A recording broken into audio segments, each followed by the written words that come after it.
Hi, I'm Dwayne Brown. Tonight on KPBS Evening Edition, Toyota agrees to a record-setting settlement over acceleration problems with its cars. We'll also show you how law enforcement is working to keep smuggling boats out of the water permanently.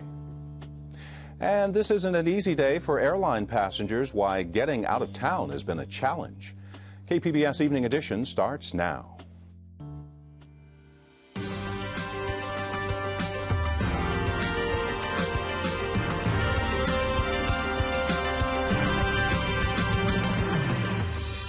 KPBS Evening Edition is made possible by Joan and Erwin Jacobs and by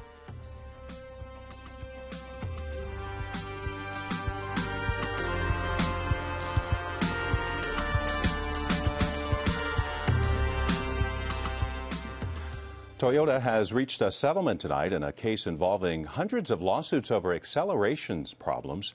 The automaker has reportedly agreed to a settlement of more than $1 billion. KPBS reporter Adrian Florido joins us from the News Center with more on the case, including its ties to San Diego.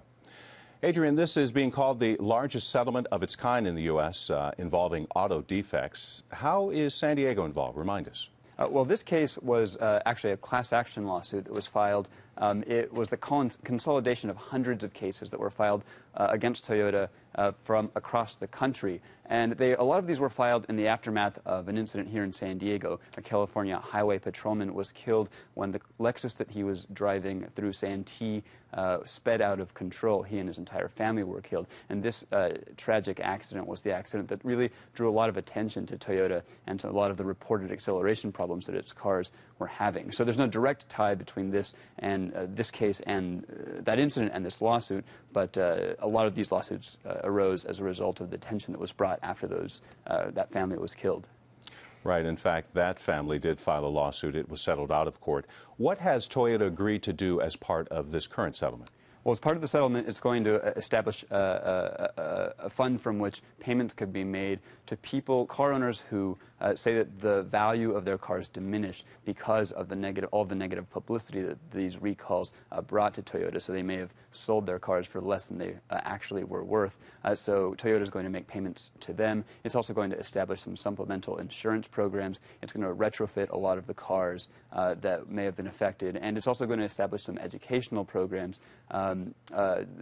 focusing on some of the problems that these cars were having. One of the caveats of this is obviously that a federal judge still has to approve the settlement, but both Toyota and the attorney in this case have said that the settlement has been reached and that it is likely the largest of its kind in U.S. history. KPBS reporter Adrian Florido. Federal regulators are asking for more information about steam generator tubes at the San Onofre nuclear plant in the North County. It's been shut down for nearly a year after a radiation leak revealed excessive wear in the tubes. The Nuclear Regulatory Commission wants to know how the tubes would interact with each other if a reactor was brought back to full power. The plant's operator is only asked to restart a reactor at 70% power. Under the theory, it would end damaging vibrations, but the NRC says the tubes must be able to stand up to a full range of conditions. Former President George H.W. Bush is in intensive care tonight in Houston at a hospital there. He's actually been in the hospital since Thanksgiving because of a chronic cough, but was moved to the ICU after a series of setbacks, including a persistent fever. A spokesman says the 88-year-old former president is alert and talking with his doctors, and they are cautiously optimistic about his recovery.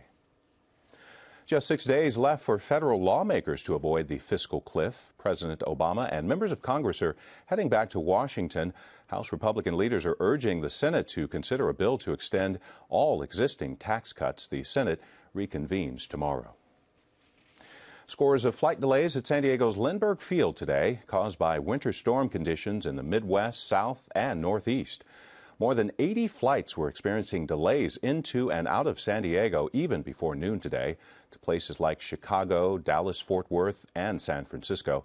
Stormy weather caused flight delays from coast to coast. Fortunately, it was not a big travel day at Lindbergh Field. That comes on Friday and Sunday, the airport says, when more people will be returning from Christmas vacation. By the way, travelers are advised to remain in contact with their airlines.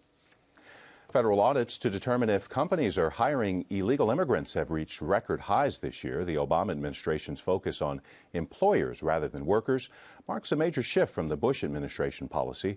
In 2007, the federal government audited 250 companies and used workplace raids to round up and deport workers, while this year the government audited more than 3,000 companies, arresting more than 200 company managers and issuing $13 million in fines.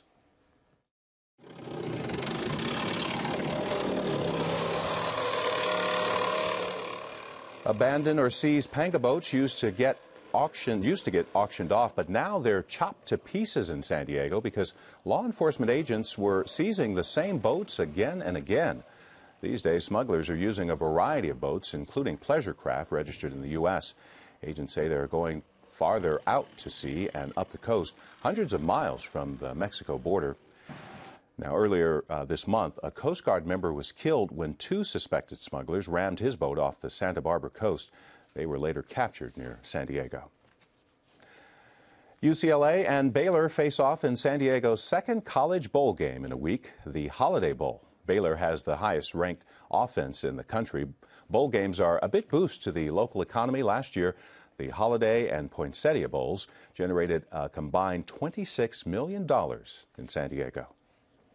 The Big Bay Balloon Parade is part of the Holiday Bowl festivities. Here's a look at some of last year's parade. About 100,000 spectators are expected tomorrow in downtown San Diego.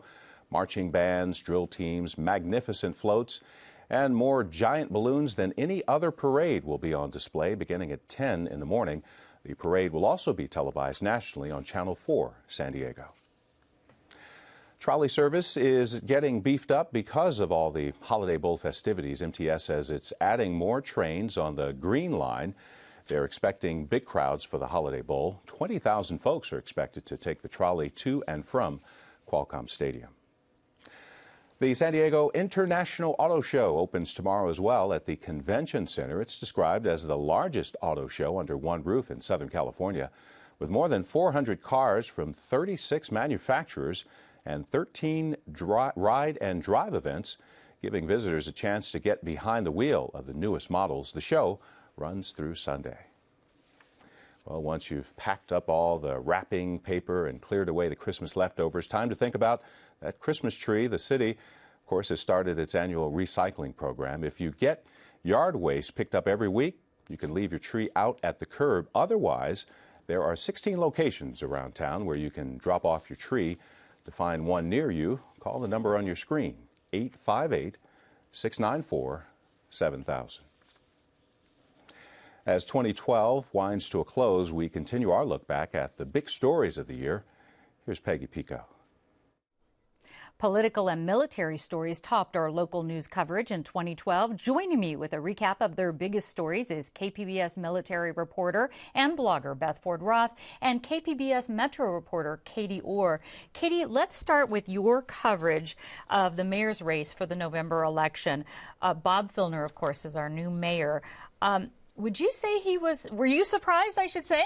Well, he's surprising in that he's the first Democratic mayor the city's had in decades. Typically, we've seen two moderate Republicans running against each other for mayor. And so to have someone as liberal as Bob Filner not only running but win, it is a bit unusual given the city's recent past. And let's talk about the actual race itself. It got very nasty by all accounts. Why do you think that is? Well, I think it is because we did see such extreme candidates. You know, Carl DeMaio, who ran against Bob Filner in the general election, was pretty far to the right. Bob Filner's pretty far to the left. And so they just have totally opposite views on issues. It's really like voting for a totally different set of values in the mayor's office. And so I think that led to a lot of contention between the two candidates. So now we have a Democratic mayor and a Democratic majority on the city council. What kind of impact, if any, do you think that'll have on things getting done here in San Diego? Well, I think it might be surprising in that everything Bob Filner wants, he might not necessarily get. We've already seen that a little bit. Council President Todd Gloria is a Democrat, a Filner supporter, but he has already put up some resistance to some of Filner's ideas. So just because one party has control, we might not necessarily see everything sail along completely smoothly. That being said, they definitely do have the same point of view, and so it might get on a little bit easier than if we had a Republican in the mayor's office versus a Democratic council. Okay, and let's move on to Beth here. Your blog, Home Post, on our KPBS website is quite popular for the military and military families. One story that you covered that went national, I think a lot of people remember, is your story about former Camp Pendleton Marine Gary Stein. Remind us of what he did and what he said. Well, this was back in March. And he was involved in a Facebook chat online, and he called Obama, or basically insulted Obama in regards to the new health care law, and said he would not follow any of his orders. Now, Obama is the commander-in-chief, and so that created somewhat of a problem. Tell us specifically, I think you have specifically what he said. Can you read that for us? I can. He said, quote, "As an active duty Marine, I say screw Obama, and I will not follow the orders from him, all orders from him." What was the Marine Corps' reaction? Well, he was less than honorably discharged from the service with the thought that when you are a Marine, you're representing something greater than yourself. You're representing the country. And while there is freedom of speech when you're in the military, that is sort of tempered a little bit by the Uniform Code of Justice.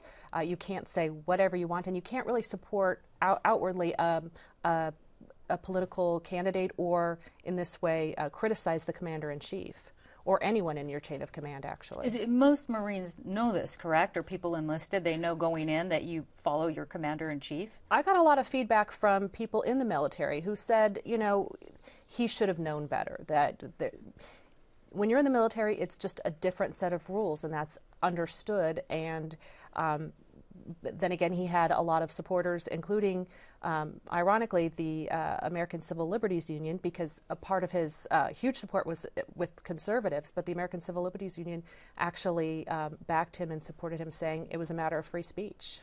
Okay, let's move on to another controversial story that you reported on about military mothers breastfeeding, which was sparked by this picture. I remember it quite well. A lot of people do. Yes, give us a recap of that. Well, again, this had to do with the power of social media.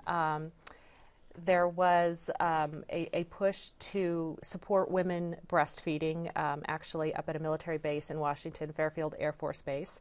And a military wife wanted to let women know to support breastfeeding. And so a private photographer took lovely photos of military moms breastfeeding their babies, most not in uniform, but 2 were in uniform. And it was those photos of the women breastfeeding their children while in uniform that caused the kerfuffle, I guess you could say. It was. Where does it stand now, very briefly? Well, I mean, there is no policy against breastfeeding in your uniform. It was just a matter of a lot of women who were in the military coming forward saying, you know, you want to be taken seriously and this is not the way to do it. Other women saying, look, the baby doesn't know the difference. When the baby's hungry, and these women should be able to show that they can multitask. So as it stands now, it's calmed down a bit, but it's a subject that's always controversial. All right, we are out of time. KPBS, Beth Ford Roth and Katie Orr, thanks so much for recapping the stories. We look forward to your new stories next year. Thank you. We've already told you about increases in home prices in San Diego. Now, Standard & Poor's says it's a nationwide trend, with prices rising in most major cities in October. S&P's Case-Shiller Index shows the biggest gain in Phoenix, where prices rose 21% over a year. San Diego has a 6% year-over-year increase. The news about holiday sales is not so good. A report from MasterCard advisors show sales have been the weakest since 2008. However, major retailers have yet to report their monthly sales, and the National Retail Federation says it's still too early to know how the season went.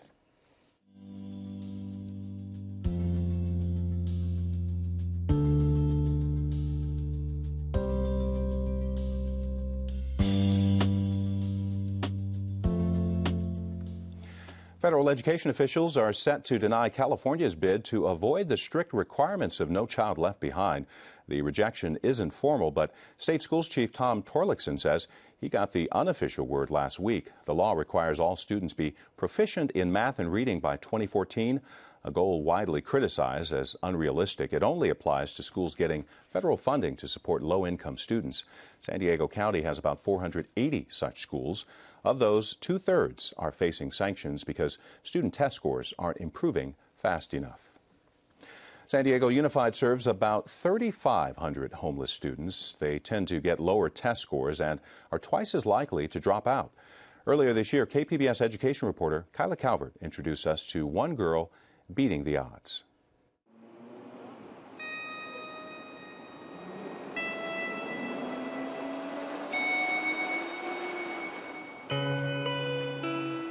It's 5:40 in the morning when 16-year-old Courtney Medlin steps out the door of the group home where she lives in downtown San Diego to go to school.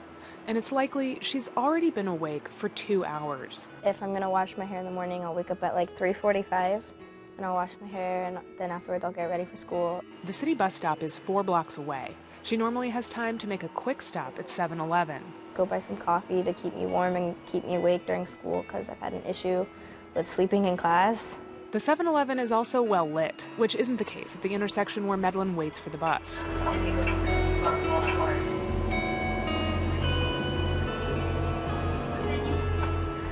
Then I wait till about 6:30ish before the school bus comes in the cold at like 6:30 in the morning. I get on the school bus, get to school at like 7. That school is Scripps Ranch High School, about 15 miles north of downtown. It's one of the highest performing high schools in the city. About 20% of the students are considered economically disadvantaged, compared to more than 55% of all the district's high school students. But Medlin blends right in.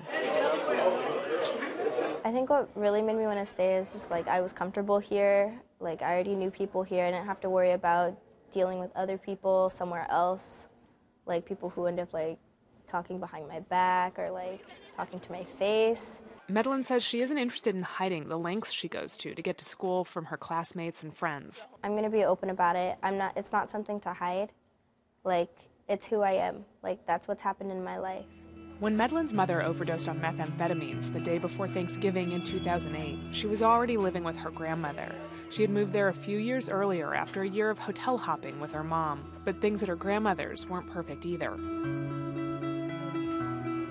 We started fighting, and it became kind of daily. And it wasn't just with her, it was other members of my family that lived in the house. And it started getting bad, and it started getting physical, and it was to the point where I didn't want to live there anymore, and they didn't want to raise me, and I had nowhere else to go.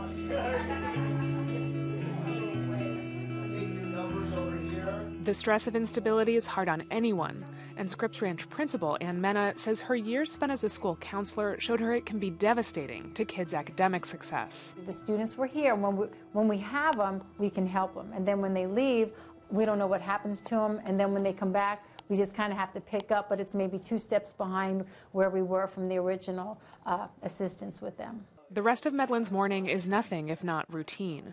English class, then graphic communications, child development, and pre-calculus. The thing that keeps Medlin connected to that consistency is the free bus pass the school district issues for her each month. She picks it up from her counselor, Leslie McDonald, who says Medlin's continued success at Scripps is of her own making. She's one of those students that she believes in herself. She knows, she has challenges, and we work through them, and we talk, and life is not so easy. But by the same token, she looks at the future with a really awesomely positive outlook, and she wants to do whatever it takes to get there. Right now, McDonald is helping Medlin register for the SATs. District staff also help students like her with basics like clothes and school supplies, and with things like prepping for job interviews. But Medlin's friend Celia Rodriguez says even with a little support, she doesn't think most of their classmates could handle what Medlin takes on every day. Every time during lunch, she'll go on Student Connect and check her grades and be like, oh man, I gotta work on this. I need to get an A. I need to pass this final. And yeah, she's definitely a good student. She sacrifices a lot of things to become someone in life. And she does a lot. And most students, they just have it handed by it, and she doesn't have her mom there. Her dad's not always there for her. Like, it takes a lot to be a person like her. Finding out just how on her own Medlin is was a shock to some of her teachers, like Josh Rosenberg, whose biology class she heads to after lunch. This is 5th period, and some students start to get tired, or they just kind of, after lunch, they come in all kind of spastic. But she comes in and she likes to work, and it's complete answers, and it's interesting participation, it's questions about material, and just you would never know. Today, Rosenberg's class is learning about genetics and probability with a coin-tossing exercise. Instead of flagging, Medlin laughs with her lab partner. Once class ends at 2:15, there's no time for hanging around with friends. Medlin's back on the school bus. She'll get home around 3:45. Mandatory homework hour starts at 4:30, then it's dinner and an hour of chores. Medlin says she usually gets to bed by 11 o'clock. Then it all starts again the next morning.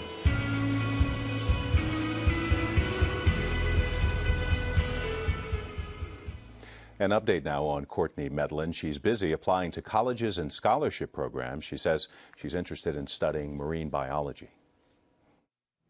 I'm Gwen Eiffel on the next News Hour. Hard times for Greece, plus congressional leaders resume work on the fiscal crisis. That's Wednesday on the PBS News Hour.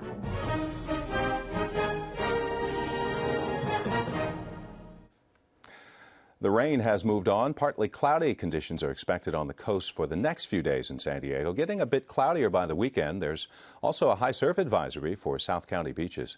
Partly cloudy in the inland valleys and very cold at night with temperatures dropping into the 30s. We may get some overnight frost later in the week. There could be some snow above the 5,000-foot level in the mountains tonight. And it will stay very cold for the next few days. High winds are also in the forecast for the mountains and desert tonight, with daytime temperatures in the 60s and down to the 30s at night. Ever since fears of drug violence stemmed the flow of American visitors to Tijuana, the city's been trying to revive tourism by promoting its new food, art, and culture scenes. But Fronteras reporter Adrian Florido says the new hipper Tijuana still has vestiges of the city's older tourism economy, like Plaster piggy banks. Because of this new emerging Tijuana, today Americans waiting in line to cross back into the U.S. might have a nice bottle of Baja wine to take back. But before crossing, Martin Montellano would like you to consider another way to remember your trip. How about a Plaster piggy bank? $10. That price is negotiable. La Hello Kitty, los superhéroes, el Hombre Araña, Superman. He has them in dozens of characters. The latest box office hits like Batman or Spider-Man. He has a Mickey Mouse, though it has a kind of creepy gaze. How about Bart Simpson or an Angry Bird? They're all displayed in neat rows at his merchant's booth. It's one among many that line a traffic island surrounded by the cars inching toward the border. Almost all the vendors here sell these piggy banks. Como 30 años, yo creo. I've been selling these for 30 years. My family's been in this for a long time. My dad's been selling them for 60 years, right here. Indeed, these piggy banks have been a mainstay of Tijuana's tourist scene for decades. When times were good and visiting tourists had 100 pesos left to blow before crossing back into the U.S., why not buy a piggy bank? Demasiado, yo recuerdo. I remember we used to sell up to 200, 300 in just a single weekend. But the violence fears that drove tourists away last decade took their toll on piggy bank sales, as they did on all businesses here. Now Montellano says he's lucky to sell 40 in one weekend. Tourists are returning to Tijuana, but most of the people crossing the border are still commuters. Still, in the hilly residential neighborhoods that rise above the city's downtown, piggy bank production is churning. Behind his modest home in a working-class neighborhood, Edmundo Gonzalez employs 4 workers at his piggy bank workshop. They mix plaster and pour it into molds, then shake the mold by hand until the plaster dries. One worker peels a mold away to reveal a perfectly formed white plaster donkey. He carves a coin slot into it, then sets it out to dry along with hundreds of other curious Georges, Hello Kitties, and Big Birds piled in the courtyard and on wooden shelves. Nearby, another worker applies paint to nearly completed wagon wheels. This is a way of life for people, a way to work and earn a living. Because of the competition, people do have to offer them for low prices just to sell them. A street vendor can sell one of these piggy banks for as little as $3 and still make a profit on what he paid a wholesale producer like Gonzalez. It's not a big profit. But they do this because it's better than working in one of the factories in the city. In a factory, you can't make as much as you can with this merchandise. A full day's work in those factories can pay less than $10. In fact, there are piggy bank producers across Tijuana. Plaster is cheap, so that keeps production costs low. So does a general disregard for Disney and other company trademarks on all those cartoon characters. Back near the border, it's the vendors who tell producers exactly what's selling and what's not. Cristina Gonzalez, no relation to Edmundo, has a shop here. Right now, what they're really asking for is nativity scenes. Since Christmas is coming, they want nativity scenes, Santa Clauses. That's what they're buying in big quantities. And that's one of the benefits of having so many local producers, even if it drives prices way down. A special request can be cast in plaster within days, and stock is easier to replenish. Other goods for sale near the border, like sombreros and leather sandals, they're shipped from the interior of Mexico. Many of the blankets with Mexican prints on them, they're made in China. Yeah, China. But plaster piggy banks, well, they're produced right here in Tijuana. It's really something that Tijuana has given to all of us. And Edmundo Gonzalez says that's a contribution he's proud of. Recapping tonight's top stories, Toyota has agreed to settle hundreds of lawsuits over acceleration problems. The deal is for more than $1 billion. And the U.S. Senate goes back to work tomorrow. Right now, lawmakers have just 6 days to make a deal to avoid tax increases and mandatory spending cuts. And stormy weather in other parts of the country caused flight delays at Lindbergh Field. Fortunately, this wasn't a big travel day. That will come at the end of the week as holiday travelers head home. And you can, of course, find tonight's stories on our website, kpbs.org/evening edition. Thanks for joining us. You have a great night.